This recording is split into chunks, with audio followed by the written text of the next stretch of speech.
Thurston put him on his back. Thurston, right foot kick, down the ground, into the in goal almost. Hodgson cuts it off.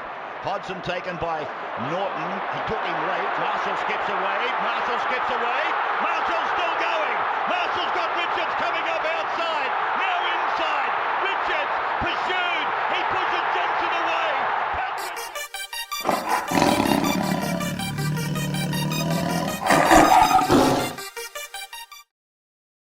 Good evening, everybody. It is Tuesday, the 9th of July, 2024. You're back for another episode of the Tiger Town podcast with your hosts, Zac and Toby, brought to you, as always, by Best on Ground Digital. BestOnGroundDigital.com, the digital marketing agency that looks after the little guy. They will not steer you wrong, anything digital marketing related. They're your people. Toby, how you going, mate? Yeah, good, mate. Yeah, good. Just, Groundhog Day as always, but that's what we are as Tiger supporters, isn't it? Just Groundhog Day. Yeah, good, but sad. Want to elaborate on what you mean by Groundhog Day? Another Tuesday, another talk about a loss. You know, things seem to be up and then another loss.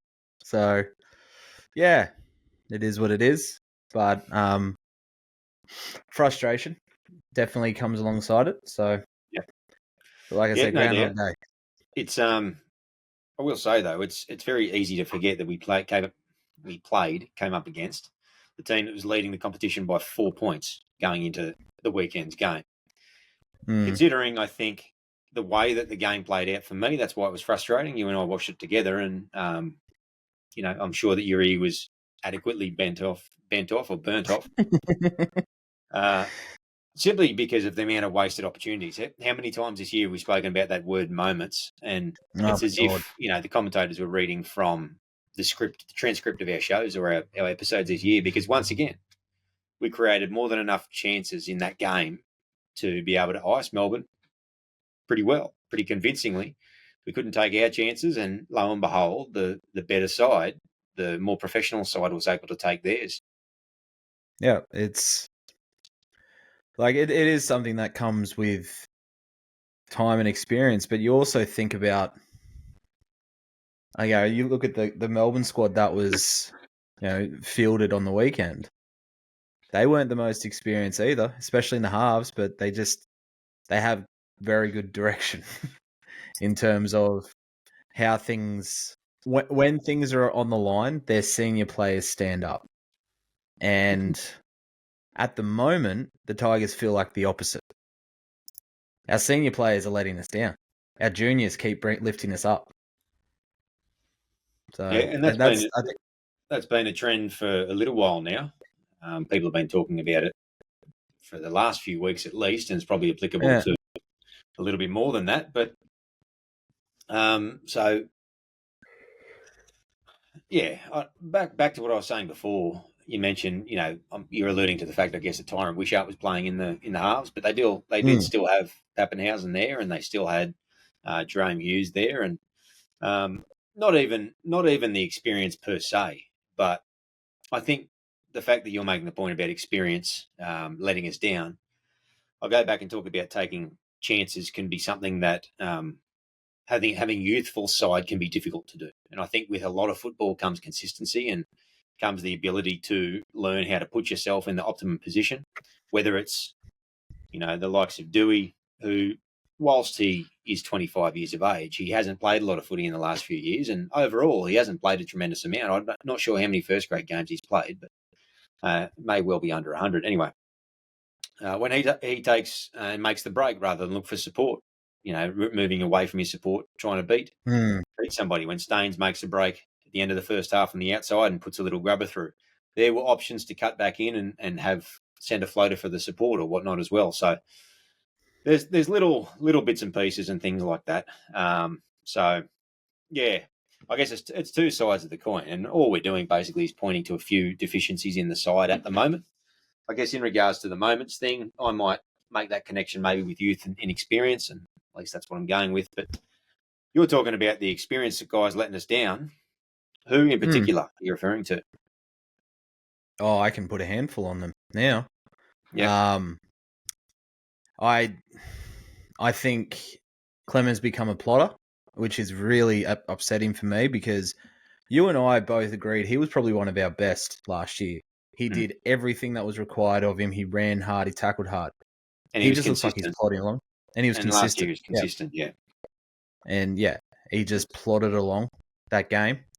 I feel like that was probably the worst game Appy has played in our jersey. I really do.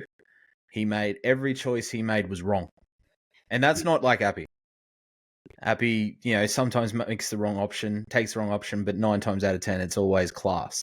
So that was the worst game he's played in our jersey. Bateman did all right. Well, Bateman did well in patches, but again, he was a main contributor of those moments. And that's where that leadership comes into it. You said that those moments came down to youthful inexperience is probably the best way to say it. But I can remember 4 times where Bateman was the cause of that. And this is a bloke that's played close to 300 games. Like NRL, not NRL games, but professional rugby league games. You'd think that'd be sort of, I guess, out of it. He'd know when to lead by example. And I thought Caesar, while he tried hard, he made all the wrong decisions as well. And these are guys that, they have so much experience in big games as well. And we had, you had Buller. He was quite involved. I'd like to see, he had a lot of moments where he straightened exactly like you've been alluding to over the last however long now. But if he just straightens, he can just create so much. And that perfect example was the first try to Staines. Caesar, you said in the thing, you said Caesar straightened. I don't think Caesar straightened much at all. It was by Appy and Buller that created that. He still ran sideways, but Buller straightened and got Staines on the outside because Buller is such a threat running from the outside in. Good hands too. Picked the right pass. He did. Buller's been someone who of late hasn't been making or taking all the right choices. And part of it in terms of what you're talking about is the lines that he's running at the defence. Straightening as opposed to that 45, but even some of the pass options or non-pass options that he's taken hasn't been executing on that of late. No. But then you've also got obviously Lockie's always trying hard, but I think there were times when he had a couple of kicks in touch or kicks in the dead ball over the dead ball line. But he's halfway through a season and he's 18 years old. These things are forgivable for juniors, for kids who are just coming through the grade. These sort of options are not, in my eyes, not as forgivable for somebody that has over 200 games in the NRL, who has won, 3 premierships, who has represented their country, who has played in a grand final and probably should have won a grand final. For me, it's just not forgivable to that extent because you should know better. And why is it that we're talking about our youth lifting us up? Our youth should just be enhancing what our leaders are already doing. So that's the frustrating part. Yeah, look, and as always, there's partial truths in what we say, and there's other elements of it, I think, that are more so. Obviously, they're going to be subjective and they're going to be opinion based, and you might be sitting there listening on the end of this and wondering what are the boys on about, or you might be sitting there going, "That's exactly the thing I was thinking." So, everything that I say is opinion based. Nothing is based on facts. Oh, mate, you get the odd stat out there. Don't be that hard. Yeah, it's not only when I do the research for about 4 hours prior. Who stood out to you, mate, in the game? Just I guess overall. In general, I think that we played relatively okay despite those moments. Yeah. But who stood out for you? My man of the match was Pole. Yep. He ran with so much intent. He's late footwork at the line, like you were saying during the live call. They're not using it right. They need to use it 3 meters out from the line so he can get over the line. Because that first try was so deadly. That footwork was, and Pole has been somebody for me that has been very inconsistent. He's had some games where he's just really hasn't ran for over 30 meters, hasn't been involved, and been like that. And then he has games like he had that, which he was like by far our best forward, if not our best player in that team. Mm. And if he can string those together more often than not, let Steph go. That's our pack leader. Mate, I've got a new little segment here for you. It's called Lift or Sink. So at the moment, who you're lifting at the moment is Fanua Pole. Yep. Who in the side are you sinking? Steph. I think Why is that? his head's not in the game at all. Do you think it's contract getting to him? Absolutely. Absolutely. I think that he needs to sort his shit out one way or the other. Whether he stays with us or whether he goes, he needs to sort his shit out because his head's not in the game. Prior to all of this, that string of games that he had, those 6, 7, 8 games at the start of the year. And the Gold Coast game. And the Gold Coast game, yep. He was in the top 5 props of the game. Maybe even the top 3, especially in some of those games. But since all of this shit's gone down, he has looked like a shadow of himself. Mm. And, it's best for both parties if he just makes a decision. Stop letting this drag out. If you want to go, go. If you want to stay, stay. Just make a decision. You've got probably an overs contract now on that table. People, I'd be very surprised if anyone else comes to the table at that. Apparently Raiders are coming at 1 point something, which who knows? It's the journalist making that shit up. Or his manager saying that shit. Who knows? Well, who does know? You're right. And what we have heard actually that the Raiders have withdrawn. We've heard that the Dragons have withdrawn. There was a whisper about Parramatta possibly. However, they've currently got RCG, Junior Polo on their books. Not to mention their cap is pretty stacked with Moses and Brown and Gutho, and they've got to try and re-sign Talangi and all these sort of people. So I can't imagine the Eels are going to offer much. Not only that, but he left the Eels in pretty unceremonious circumstances when he came over the Tigers. If you recall, he wasn't very happy with the treatment of he and his family. So I don't know. The Eels are an option. The only other one that we've really heard about would be the Storm, where Bellamy openly commented on the fact that, every club would love to have a Stefano-type player and was complimenting him.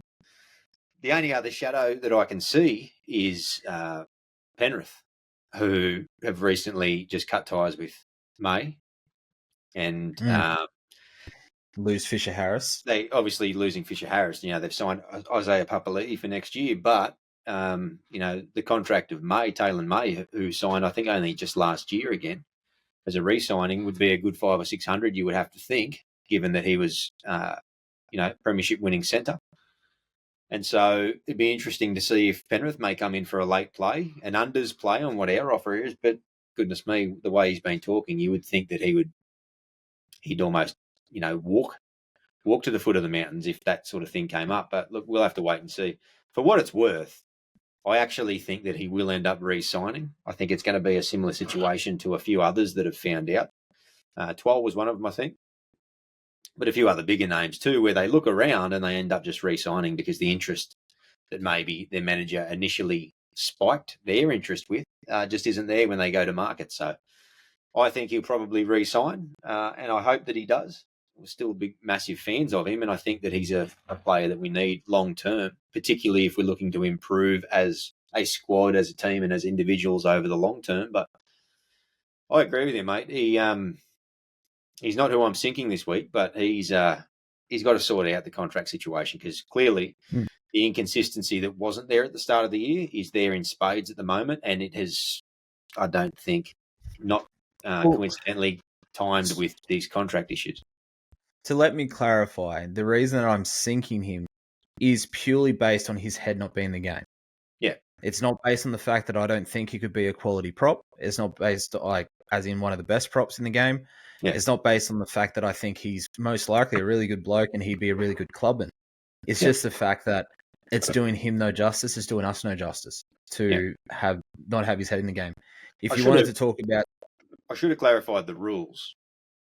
So lifting is whose form we're loving at the moment, and sinking is whose form we are not digging at the moment. Oh, okay. All right. That marries up perfectly.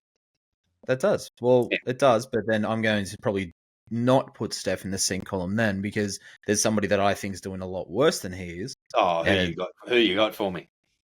fucking Madam Muir. Don't take mine. I just did, 18 didn't I? 10 for this week, Justin Matamua. Yeah, off him. He needs time. He needs time elsewhere. He needs time in cup, or I think he might be just out of flag. But he's not first grade ready at the moment. To me, I said it last week. Not. He looks unfit. His first up contact is not great. His control of the ruck is not great at all. He's prone to a penalty. He's got a great pass at the line. But short of that, for at least the small sample size that we've had, he was my sink this week. Yeah, I'm gonna look. I'll back you on that as well, because I'll say like I figured that's where you'd go as well, but it's hard to go past that because, like you said, he's not adding enough value for what he's giving away. He's got that pass at the line and he can hold up the defense quite well, but my God, he's lazy. My God, like he's so lazy. And yeah, there's been multiple times where they've scored and he has walked to where they have made the line break. Yeah, he's walked. And so I wonder if that's laziness or if it's him being unfit, and that's what I don't know. So I'll call it lack of fitness, but I'll call it laziness, and I'm happy with that.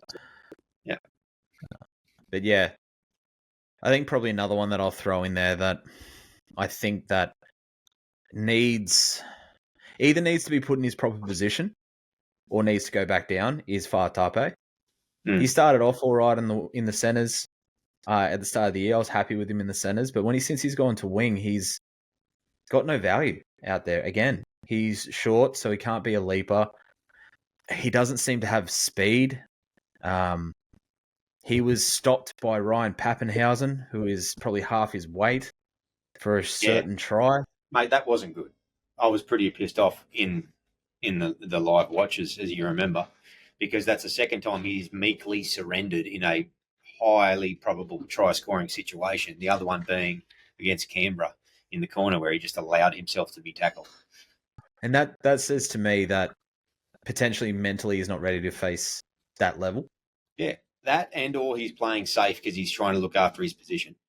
I'm not interested in someone who plays safe. I want somebody who plays their natural game. And he looked, when we saw him at the start of the year, like he was a tackle buster and a Katoni Staggs type. But he's been a very safe footballer lately. Mm. And, it looks like he's trying to play safe, I should say. He's been a little unsafe in terms of handling and whatnot. But, yeah, I agree. He needs a spell, but he's been picked in centres this week, as we'll get to a bit later in the show. Mate, we'll do a quick rip through of the squad in a moment. Anything else you want to talk about, I guess, in regards to the game on the weekend? We've covered it all. The one thing I'd kind of wanted to, because we didn't really discuss it when we were watching the game together, but the Fatape sin bin. Yep. Do you believe it was a sin bin, or do you think, again, it was another harsh call? I've watched it back again this afternoon, and I do.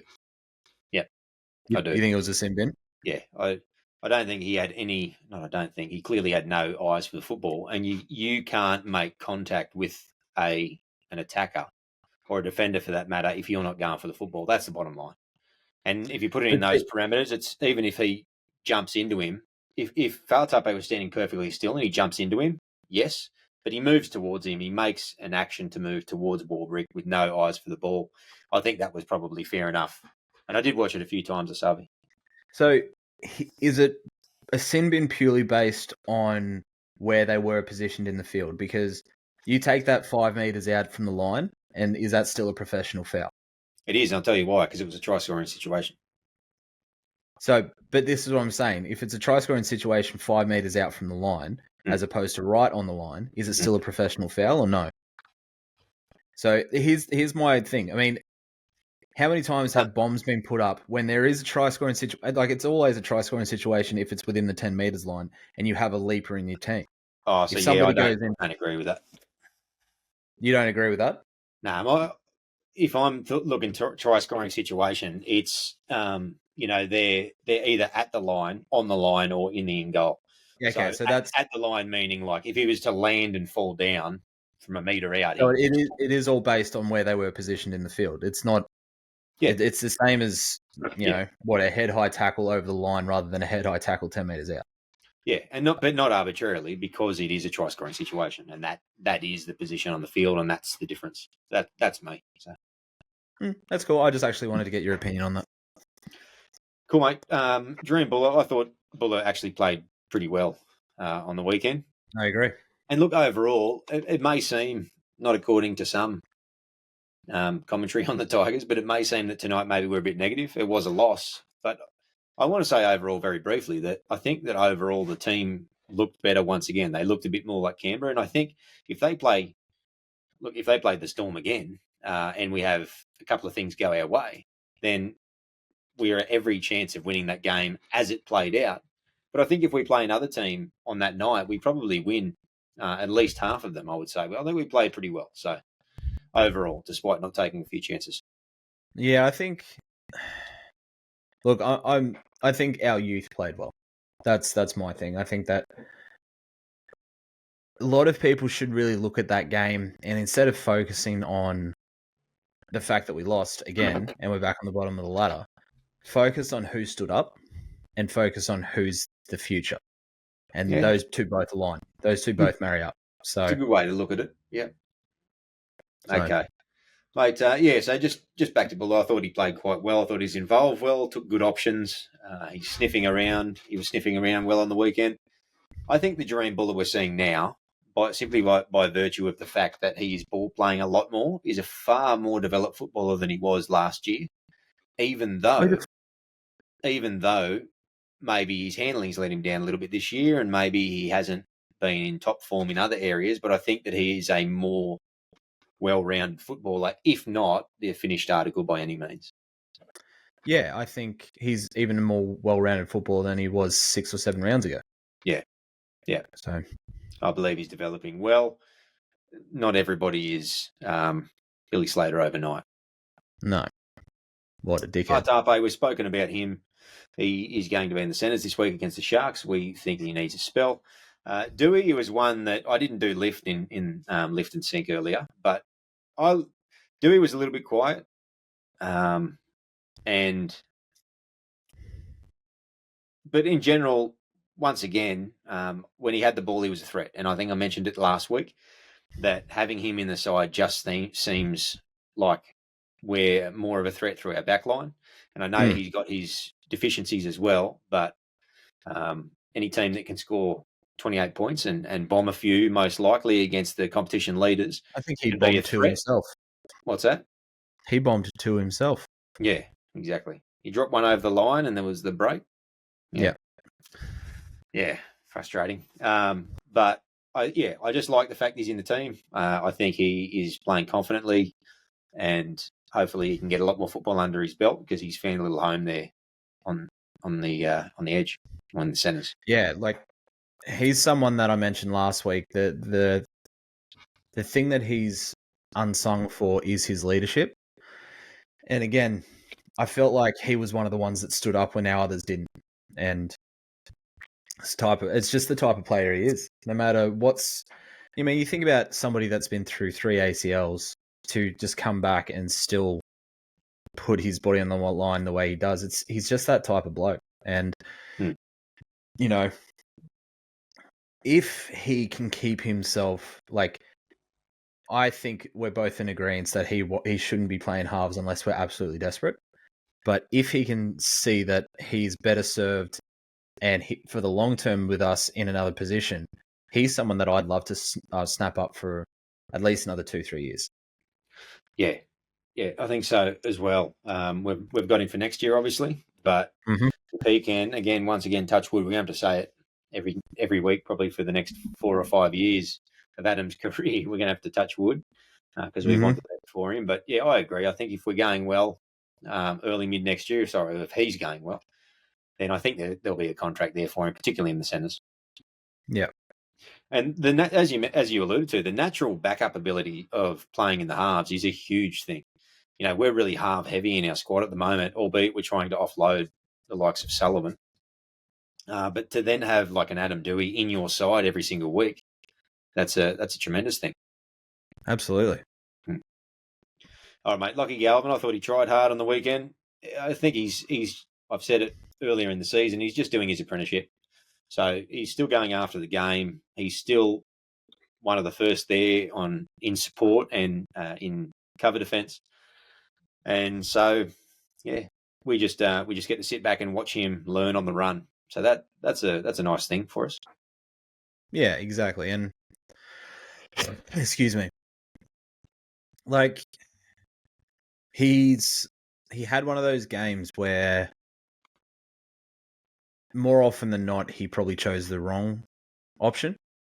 But we've said this about him consistently. He's nobody has an upward trajectory consistently.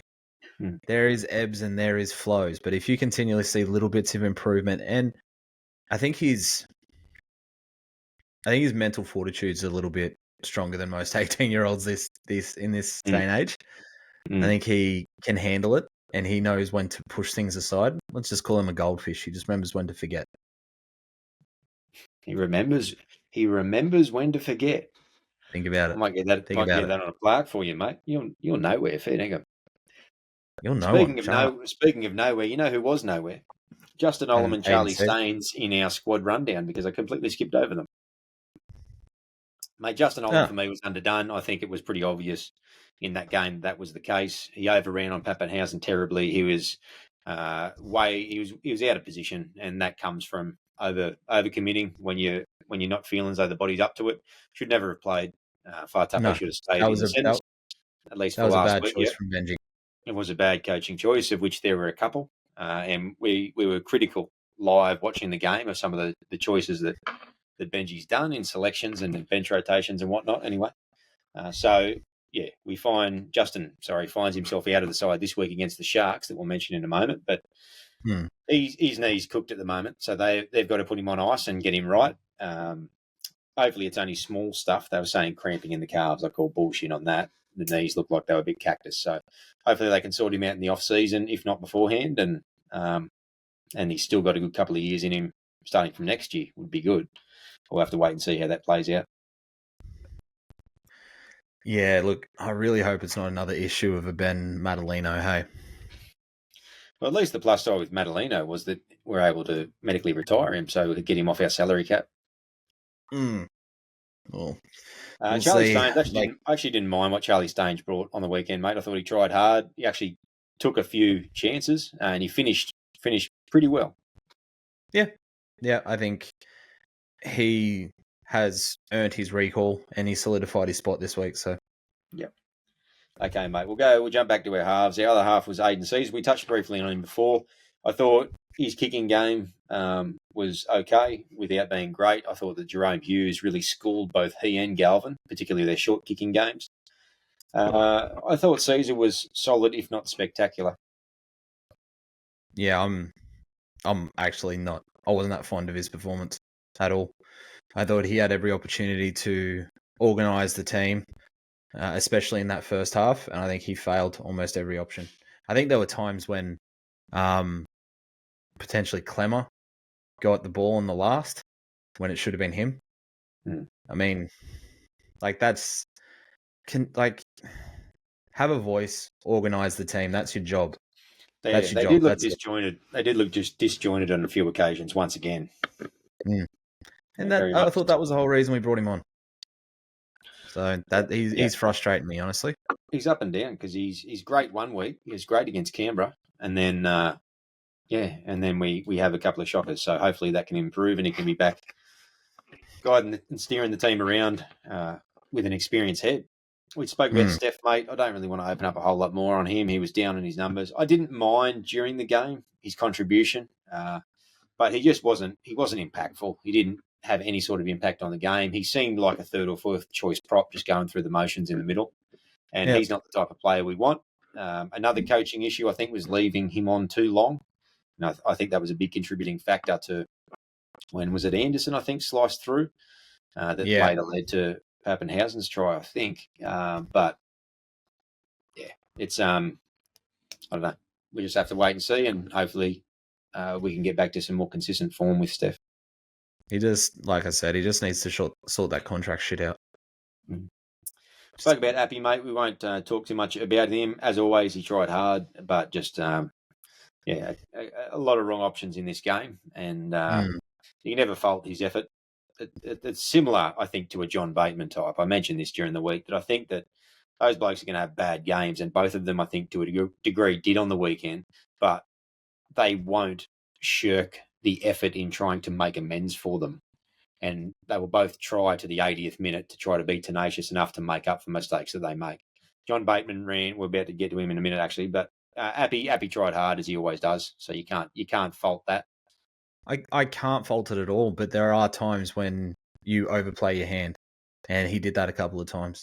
Yep. Overcommitted in defence. Tried to do the cheeky, late pass at the line. And don't get me wrong, he had some very nice touches as well. But it was just the fact that he had more wrong options than good. And that's what I meant. When I mean to say that it was the worst game I've seen Appy play in our jersey, got to kind of realise the difference between Appy's worst and Appy's best is pretty small. And we know how good he is when he's good. Yeah, there's not much separating them. No. So, mate, Fanua Pole, he was outstanding. Forget all the contract talk about Stephanie. Let's lock up Pole. He's off contract in November 1 this year. Surely there's a lot of talks going on behind the scenes, because has to be. He has played himself into the number one prop in our club. Oh, by far. And now he's moving to lock. Get that up here. Out of necessity, isn't it? It's been an ongoing thing for a little while, probably more so the fact we don't have a lock. So he jumps in and then pushes into the rotation. His motor allows him to do it. He played 62 minutes on the weekend in the middle. Yeah, he's... I'm not adverse to the fact that if he plays as just that third prop, but he plays his natural game, I'm happy with that. Happy with that. Don't try to be a ball playing lock. Don't try to do all that. Play how you did in the weekend and be a third lock in the middle, a third prop in the middle, and I'll be very happy with that. John Bateman, we spoke about the senior players in the side making a few poor decisions of late, and he did contribute to a couple of them once again. But again, he ran for 1,000 metres. He tried his guts out, and I don't think, and this was the same thing last year at certain points, I don't think John Bateman gets enough credit for what he does on his edge and how well he locks down the edge that he is on, whichever side it is. I think we're both in agreement that, from a defensive standpoint, he's very, very solid. I'm just sick of the senior players, whatever side. Yeah, he's on the right, yeah. I'm just sick of these senior players who are supposed to lead by example fucking up with all these stupid options and these stupid decisions. I mean, we expect Seyfarth to do one stupid thing every single game, but that's just because he's golden retriever running around with his head cut off. But John Bateman, he just mixed up about 3 or 4 analogies. It was good, eh? It was good. Nah, there was nothing. You don't want to see a golden retriever with his head cut off? Hey, Toby, play on. That's some crazy imagery. Yeah, my bad. But it's just, I don't know. I think my frustration has been voiced, and I don't want to go down that rabbit hole again. Good, Johnny Bateman, love you, but get the shit out of the game, play hard, and get yourself a try. You're due. Sim Weller probably had one of his down games on the weekend. A couple of poor defensive misses and the odd overcommitment. But again, you can't lack for trying. And still ran for 144 metres. Massive metres. He played the full 80, as you'd expect most second rowers to do. Still only 20 years of age. An absolute gun in the making. And once again, as you said with Appy, if that's one of his lower games, then it's not all doom and gloom at this stage. It's not all doom and gloom, no. And it's just another instance of our juniors. But this isn't even our junior. He's someone that we've signed and we thought that his brother is going to be the star. And he's just turned into this golden, I don't know, Goose. Golden nugget. Golden goose. No, he doesn't lay the golden eggs. He's the golden nugget. He's just...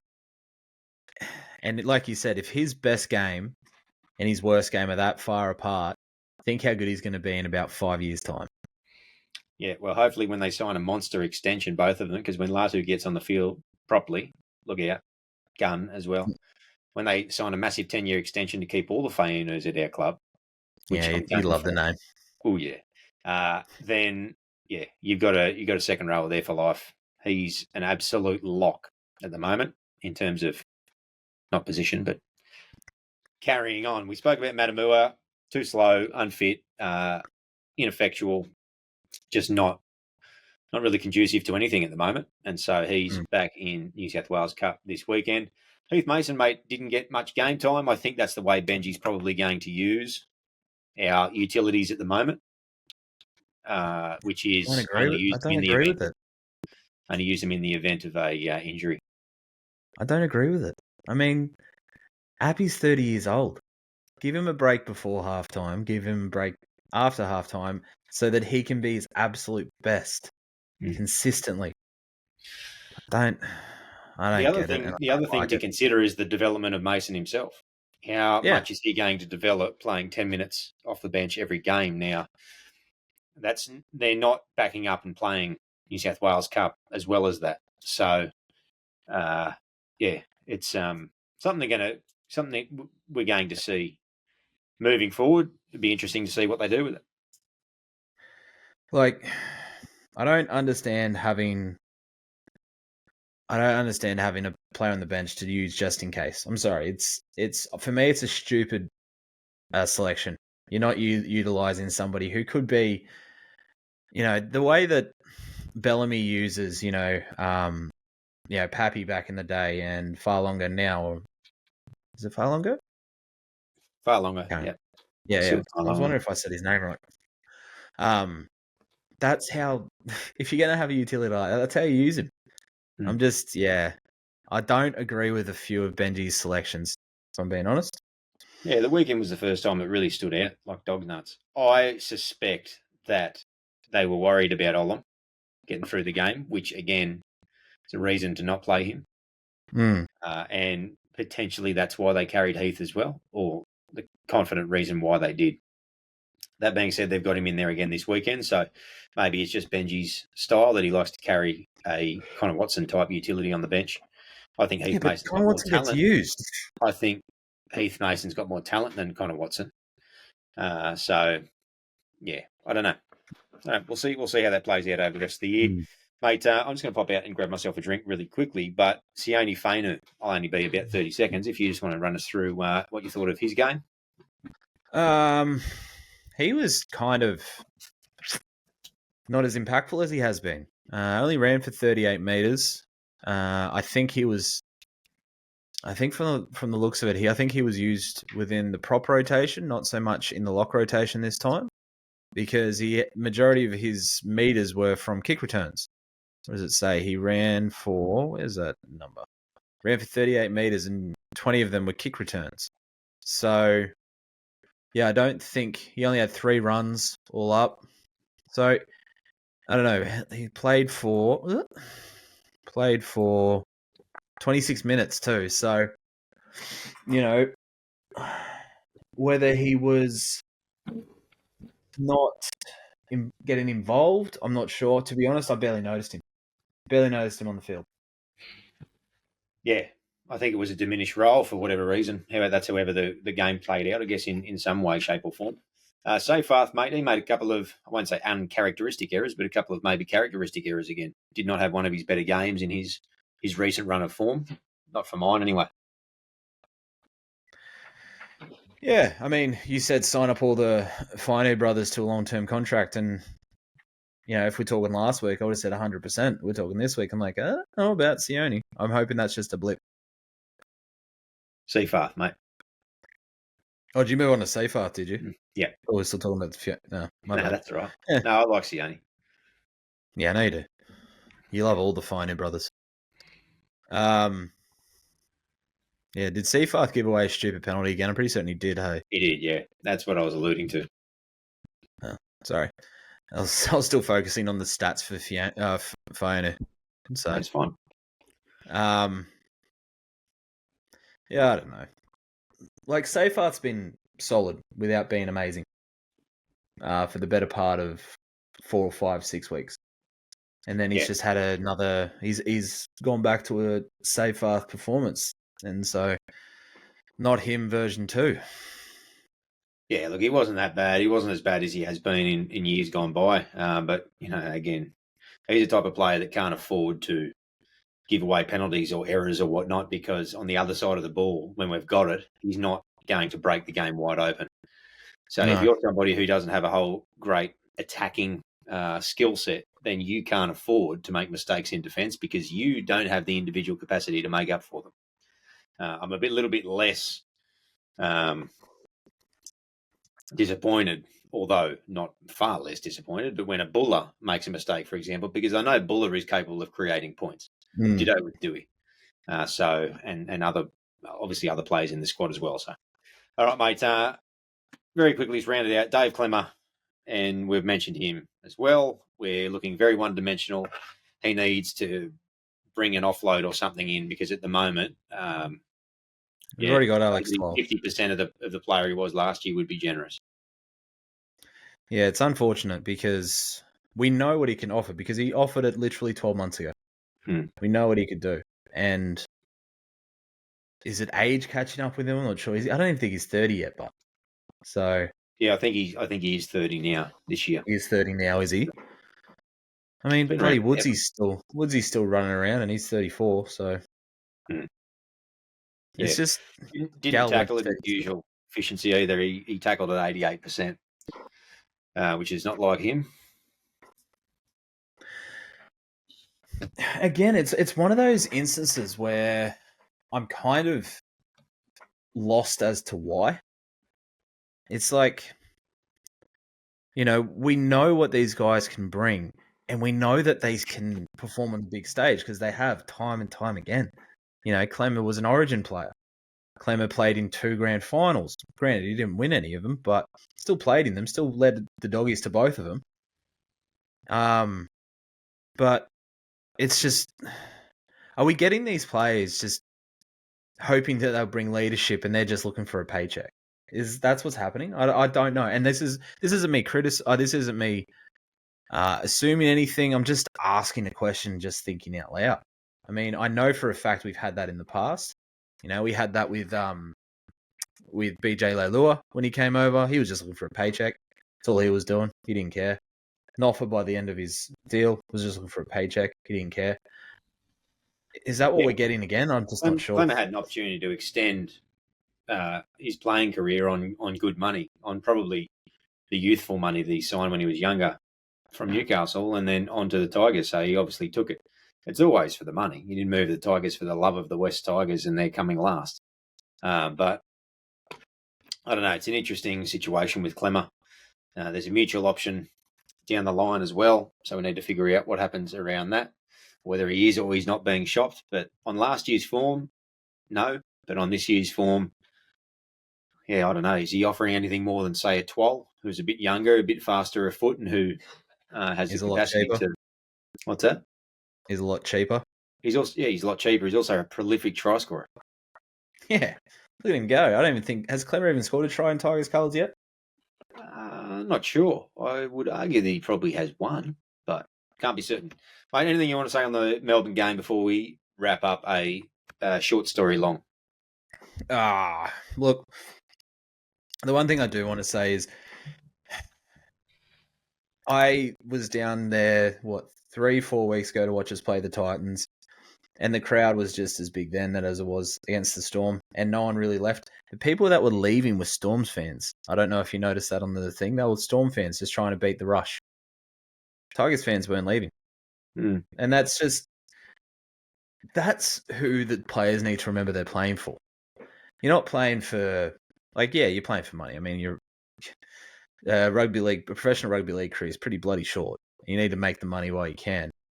But if you looked up to that hill and you look up at the people underneath that scoreboard, who some of them work 14, 15-hour days, some of them, single parents looking to take their kids to a football game, and the smile on their face and everything like that. If you play for that, that's got to lift your spirits, because those fans were just so vocal. And Yeah, it was just win, lose, or draw. Us us fans just will always be there, and that was so cool to see. Yep, no, it was, mate, absolutely. And the fans have really turned out this year in response to the big changes in the off season, and long may it continue. This team is on the up, as we keep saying, and hopefully we see more of it over the back end of the year. Starting this weekend, Friday 8 p.m. at Shark Park, now called PointsBet Stadium in Sydney, we play the Cronulla Sutherland Is it all Sharks. PointsBet Stadium now? I thought that was Penrith Stadium. PointsBet Stadium, Sydney. I'm just There you reading off go. the NRL.com, so take it up with them if you've got a problem. So, I mate, thought PointsBet was Penrith. I must be very, very just wrong. take it up with them if you've got a problem, my friend. Well, I'll give fucking Albo a call. Ifs, No, Albo's buts, wrong. and coconut, mate. You're a gibber. I'll give Abdo a call. Yeah, just gibbering on. Anyway, this is how the boys line up. Buller at fullback. Alex Lobb comes in on the wing.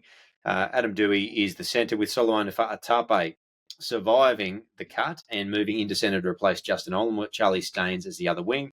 Halves are the same, Galvin and Caesar, as is the rest of the forward pack. Stefano and Clemmer are the props, with Apisai Coruscant escaping a sanction for his contact on Jerome Hughes' legs. He lines up at hooker. John Bateman and Sam Fainu are the edges, second rowers, and Fanua Pole locks the scrum, at least to start. The bench is predominantly the same, minus a minor change. We've got Heath Mason as the 14, Sione Fainu and Alex Seyfarth are the 15 and 16, with Ruben Porter coming in as the 17, respectively. Obviously, we see Justin Olam out of the side. Now, in the extended squad, a lot of youth in there. Justin Matamua pushes right out of the side altogether. Talon, De Silva, Josh Folletti, Jordan Miller, and we've got Stafford Toa, who returns from a long-term injury layoff with an ankle syndesmosis injury. So be interesting to see, mate, if Toa comes into the centres straight up for Fa'atape. I think it's a chance. It is. He has been named in the centres for New South Wales Cup, so that's true. You know, it's so. Look, it's always a chance. I mean, like you said before we started recording, Benji did it last week with Olam and who was the other one? Bateman. Olam and Bateman. I was going to say Clement. Like Clement was named. Olam and Bateman. I don't know why you do that. To be honest, is it just in case they don't get through it, the training, you just don't scrap the. You don't have to scrap the starter. I don't know. I think so. I think there's more than one way to skin a cat, and you could either name them and then scratch them, or you could put them in the extended and then push them in late. Why would you want to skin a cat? Hey, nothing. Yeah, mate, you can use multitude of things. It's almost as bad as my golden retriever comment. Almost. Look, I want to see Fa'atape in the centres. I feel like we're using him wrong again. I feel like he is not a winger. I don't think he even played much wing in his juniors. I think he was always a centre. Obviously, when you move up a grade, they usually put you in the easy position. But is there really an easy position on an NRL team anymore? You just got to play to your natural strengths. Halfback's an easy position. What do they do? They don't do anything. Nah. Well, ours doesn't. Playing dinner suits. Nah, Caesar's all right. What did my old man used to say? Wingers, they're just speed bumps. That's all they are. Yeah, different kettle of fish these days. Very different game these days. All right, mate. Sorry, you finish? I was just going to say he played in the 80s. So, yeah, 70s and 80s. I was born in the 80s. Fun fact. For Balmain, actually. My old man played for Balmain. There you go. Obviously didn't send his footballing talent in your direction. Oh, please. I was a gun. I played for the Tigers. Carina Tigers. All right, mate. Alex Lobb on the wing. It's going to be nice to have a winger back. I'm hoping that Lobb does a good job.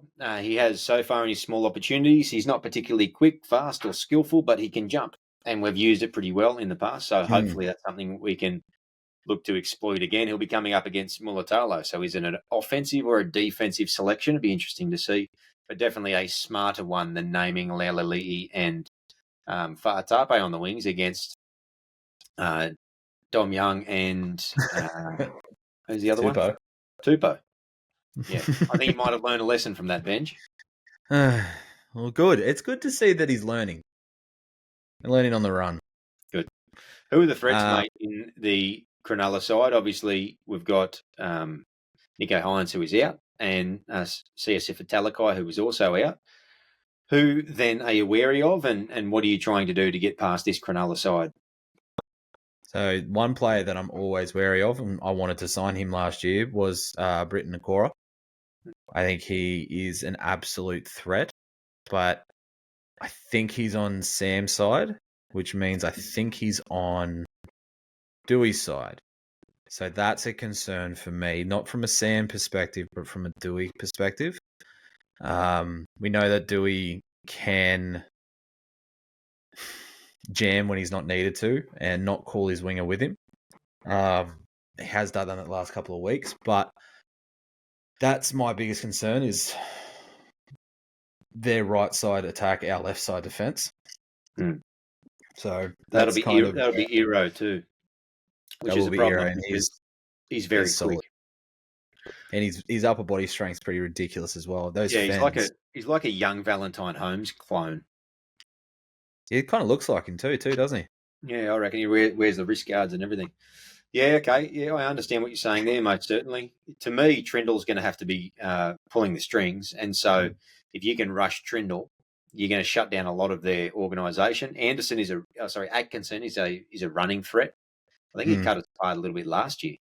But yeah, for me, if you shut down Trindle, then you go a long way to doing that. And that comes from time, doesn't it? And if you can take out their forward punch, Royce Hunt scares me. I think he's an absolute weapon. And apparently he's on our radar too. Yeah, possibly on our radar. Yeah, you slow down their props in their middle, you can take away the time from Trindle. That's what you're doing for me. Well, look, I mean, I think that's a pretty safe game plan with a lot of teams is rush their halfback because they are the organizer. My sort of, I think Will Kennedy kind of comes into the play there too. Like Will Kennedy has been quite a bit of a ball player for the Sharks over the last couple of years. So you rush Trindle, and I think you've still got a pretty dynamic threat there in Kennedy. So I personally would be a bit wary of continuously trying to get in his face because I feel like they'd adapt pretty quickly, and I feel like they'd know this would be a pretty strategic game plan to do that. So I don't know. But again, you don't know until you watch the game. You don't know until everything pans out. It's all assumptions at the moment. Absolutely. And a big point of difference with Cronulla in terms of how they like to attack is they don't mind the high ball themselves. Mulatalo can leap, as can Katoa. And so I think, again, back to just generally limiting the time that Trindle has, I think particularly for attacking kicks, it's fundamental. If you can take that weapon out of their hands and force them to play a backup game plan, I think that can be a good way to get past them, given that that's something that they look to exploit on a regular basis. Look, not all teams play that way. Penrith aren't the attacking bomb to the winger type, for example. So yeah, I think that's a way you can target them. And yeah, look, when you put it like that, it's kind of hard to dispute that as well. So yeah. All right, mate. Bold prediction and who wins and why. So my bold prediction, and I'm going to stand by this because I fucking think it's going to happen, is Fa'atape is going to show why he's a centre and not a winger. He's going to absolutely school Jesse Ramian because Jesse Ramian's been very off lately as well. So I think that's real possibility. Touch wood, I think he's going to shred us now. I'm touching wood while I'm saying this shit. Yeah, he's going to set Charlie up for 2, and he's going to score 1 himself. I think we're going to win, and I think we're going to win 20-10. Okay, good. I'm going to stay positive. You've got to stay positive. I'm going to say we're going to win as well, and we're going to win 28-20. My bold prediction is there's going to be 5 tries scored by second rowers. Okay, so you've got obviously Nakora will score a double. Yeah, Sam will score 1, Bateman will score 1, and Wilton will score 1. I'm tempted to say Samuel Afenu will score 2, but I'm going to say 5 tries. Wow. Okay. Geez, put multi on that shit. Even if I get 3 or 4, that's still Gamble responsibly. that's still it, or not. It's still a pretty bold prediction. All right, mate. Yeah, That's look, I don't think it gets much bolder than that. Anything else that you want to add on that game before we sashay off into the evening? Well, I mean, we put probably our best performance of the year against them at the start of the season. Yep. I think we have the opportunity here, and I think again the last 2 games we've come up against 2 top 4 teams. One schooled us completely. The other one we were there pretty much hand in hand for 60 minutes, if not 70. Because at 10 minutes was all that really let us down when Fartapo was off. So there is something building there. I feel like we are definitely going to beat last year's win-loss record. And I just feel like it's today that we see, this Friday that we see that happen. Okay. Good, yeah. Fingers crossed. I'd like to think we come up against a side that is doing it tough, and they've got a couple of massive outs this week, particularly with the likes of Hines. I know he hasn't been in the best form, but he is still their leader. He's still the bloke that steers the rudder around, and Dalian medalist not all that long ago. So he's a massive out for them, despite his form. And yeah, fingers crossed, mate, the boys can bring that style of game they've been playing the last month, bar probably the Roosters game, which is that more expansive bodies in motion style football. And I mean, how much better do they look? Let's be honest. I mean, think about the game against the Storm. When we did that swing play around the back with Buller's speed, Buller just obviously needs to be, and you mentioned this time again, he just needs to be flatter. He's too deep. But even when he's too deep and we do it within our own, in our own half, we're making 30 meters off that almost every time. Yeah, so, exactly.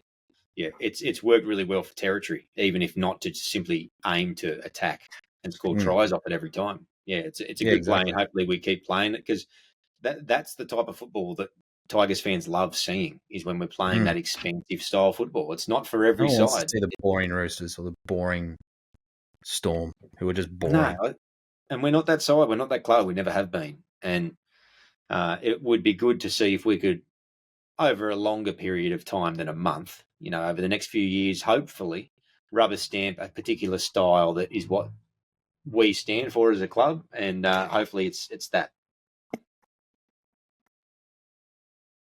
I agree. I don't think I need to add anything to that. Oh, good. You could have said that at the start of the show. Would have saved us a bit of time. Oh, go and get fucked. On that note, you can find us on Facebook, YouTube. I was about to say Twitter. Facebook, YouTube, Instagram, Spotify, and Apple. Not on Twitter, thank goodness for that, or X.